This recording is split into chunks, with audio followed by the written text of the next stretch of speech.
Good evening and welcome to Thai PBS World. Right now, massive youth protests are led by students and university students, and they are calling for their demand to the government, especially on amending constitution amidst the tension and confrontation that this may lead to violence.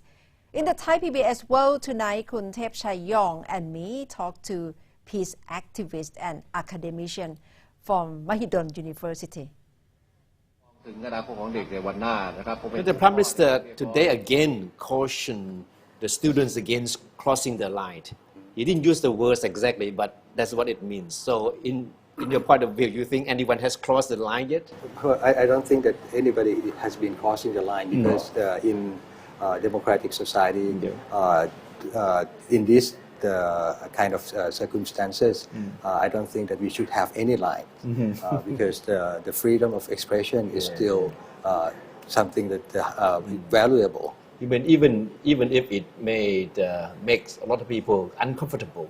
The thing is like certain facts make people uncomfortable in certain ways, and then of course like to propose with some new ideas that might be very different from the perspectives or what people are used to.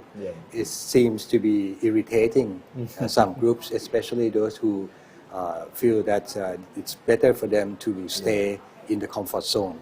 And then all the new things or the reforms always irritate those who are already in the comfort zone. And if you see the protest on the stage between the 10th of August and on the 16th of August, it's quite obvious in terms of their demands are quite different. For you, what's your take? If you can see that for the Sundays, rarely, we can see that the demand is very clear. And then they even further with two standpoints. No coup d'etat any longer, and they don't prefer to have national unity government, which means that they want system to run, and then they have one dream. Maybe your take on the dream, but for you, what does a dream really mean? The dream was addressed in a short sentence: monarchy, right? The constitution monarchy. Which means that there are conditions of constitution monarchy, like what I addressed last time when we discussed earlier, that there might be some certain frame of relationship between the monarchy and the people and then the social institutions. So if we have such a clear dimension of the constitution monarchy, and then this country can grow.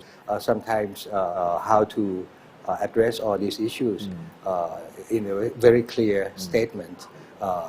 This thing seems to be very clear and accommodating public.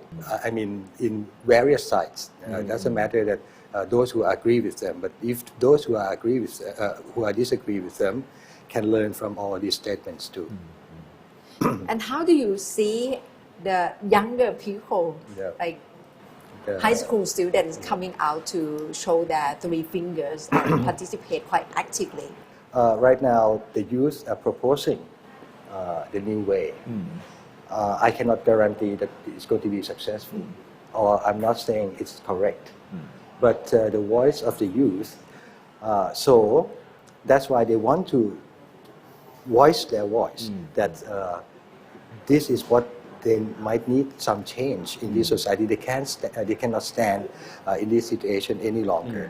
And today, let's meet at the Ministry of Education after the school. And hundreds of them did turn up.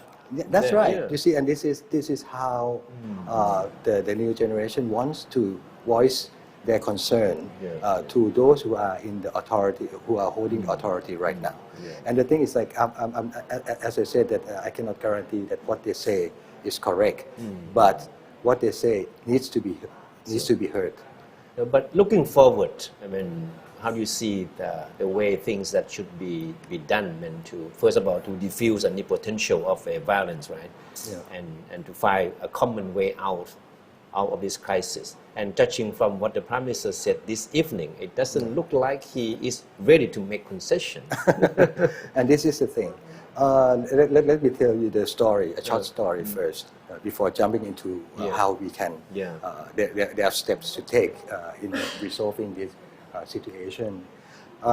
Yesterday, I was at a demonstration at Mahidol University, and I met a secondary school girl. Oh, secondary school. Secondary school, the third year of secondary school girl. She came with her aunt. And then I was asking, why are you here? And she told me that she was here because she and her mother disagree in all these issues. And her mother told her, okay, let's go, you go and listen to what they talk on the stage and come back and discuss with me. All right? And in the middle of the night, because it takes some time, and she called her mother trying to tell the story. And then her mother still disagreed with her, and she told her mother told her that her mother is going to study the Constitution to discuss with this student.